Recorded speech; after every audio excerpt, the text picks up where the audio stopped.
What another absolutely blinding week this week has been on Oberthal once more. Tons of chaos, tons of laughs, tons of giggles, and a massive amount of progress. From new equipment, new sheds, new plots of land, new fields, lots and lots of stuff bought in the market, tons of action on the greenhouse front as well. This map is really coming along nicely, and I have really enjoyed my time on Twitch growing it with all of you. This is this week's Oberthal recap. Starting with the greenhouses, you can see that they are all nice and healthy with a decent amount of water.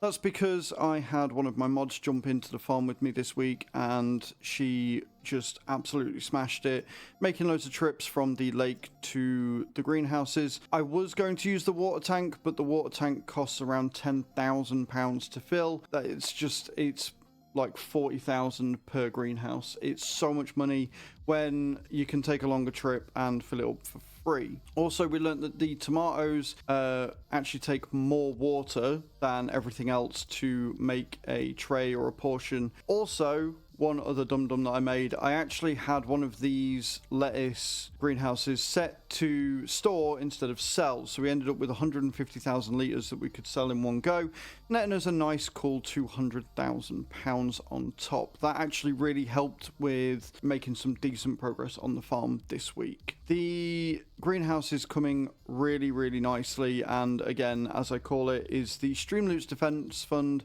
and is allowing us to make some really good progress on the farm.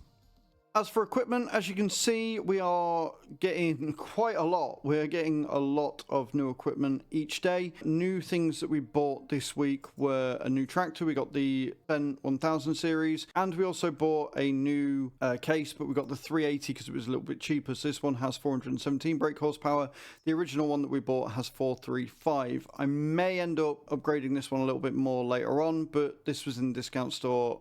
It was a fantastic deal, and we worked really hard to get this tractor. We also got the cultivator. We got the Farmer Compactomat 1570. This was also a massive steal in the discount store. And the reason why we've got the Fendt 1000 series is so it can actually pull this with no issues. We also bought a lot of grassland care in that we got the Pottinger Hit 16.18T with a massive 17 meter width, to really make the tedding jobs that we're going to get a lot easier, especially on fields like 8, which is one I'm currently doing, that is absolutely massive. To accompany that, we also bought the Liner 4900 business model from Class. These two items we bought brand new, and again with a 15 meter width to enable the windrowing, it's going to make life a lot easier. We bought a second Crone baler, and I think one of them I added a silage additive container onto it for when I'm not making bales of grass for the animals. So we've got one for straw and one for grass. It just makes life a lot easier,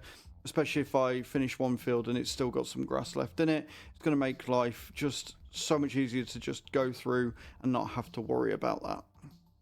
In terms of fields, I now own 4 and 3 pieces of land. So I now own field 32, 33, 31 and 22. The reason why I bought 31 is because even though it's a very small field, it had a 98% yield rate for poppies, which sell incredibly well on this map, and even though it's a smaller field, that's still going to give me a decent yield back. Field 32 is once again wheat, which is going to allow me to completely fill the silo, and then the plan is I want to buy field or plot 49 here for about 200 grand, so that I can put some production lines and other things. I want to put a grain mill down here so I can take the wheat and the barley from field 33, put it into the grain mill and start making some good cash from that, as well as having just more concrete areas to put more things, more sheds, start splitting the farm up and just going from there. As you know, we also own field 22, which is our grass field, which is going to go towards making sure that the grass goes to the goats and the sheep, and then anything else can go to the biogas chamber and make us some decent silage. So I'm very happy with how we're keeping it together, but we're also expanding as well. The other reason why I bought field 31 is because it's so cheap. It is only 45 grand. So that is a really good buy that, as Kai did point out, we can put some root crops on or something, because it's a nice smaller field that's not going to take too long to do. And I kind of like that idea. I might put some sugar beet or some red cabbage in there or something. I've got the planter for it, so that is a possibility. Really, really liking how this this map is coming along. We're obviously still very early in, and we've got loads that we can still do.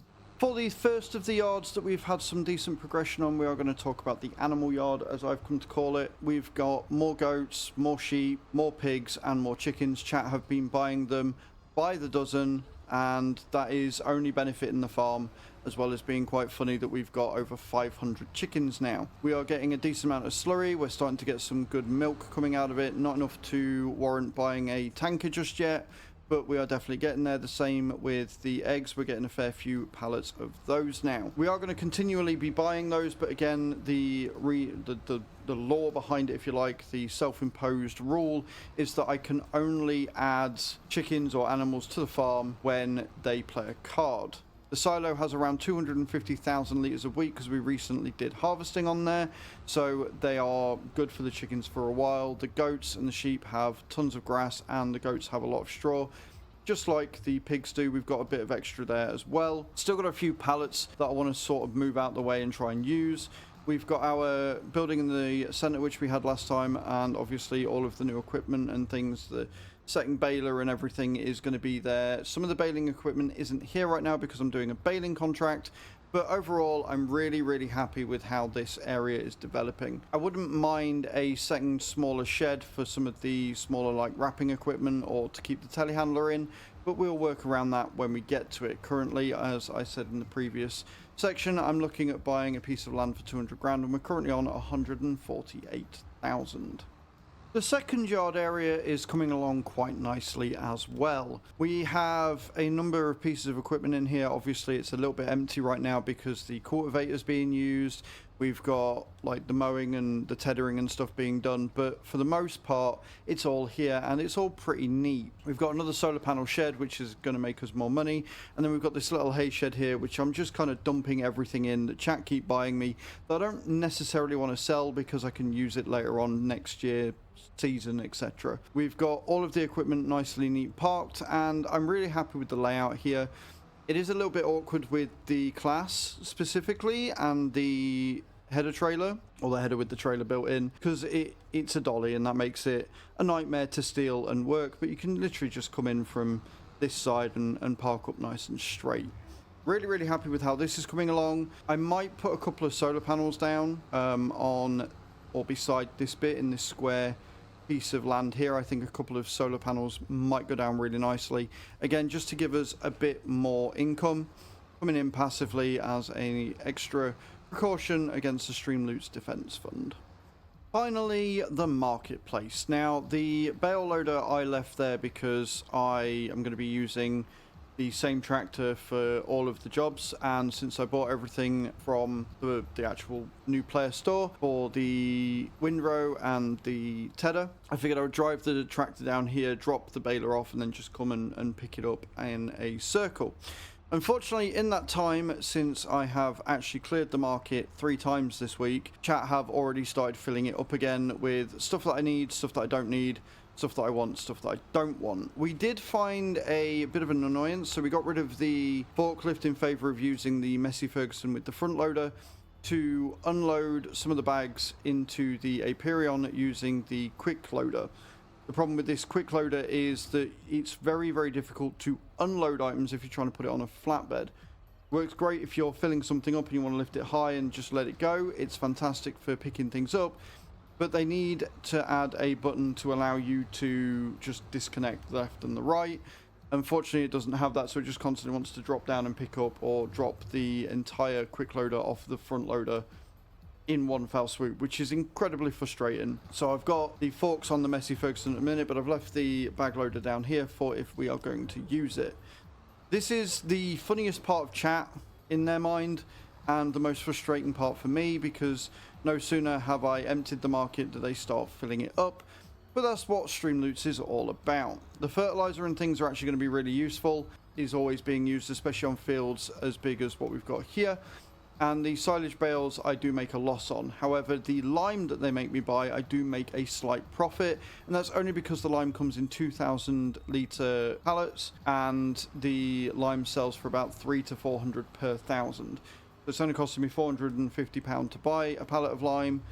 And I'm able to sell it for around, you know, 600 to 700 to £800 per pallet. So I'm making a little bit of profit on them, but not enough to warrant all of the other amounts that I'm losing with the weeds and the oats and things. So yeah, that's where the farm's at this week. I hope you've enjoyed this recap. I am enjoying this farm immensely. I really, really am. And I hope you guys are enjoying watching it on Twitch as well. Thank you so much for watching, and I'll see you all next time. Ciao, ciao.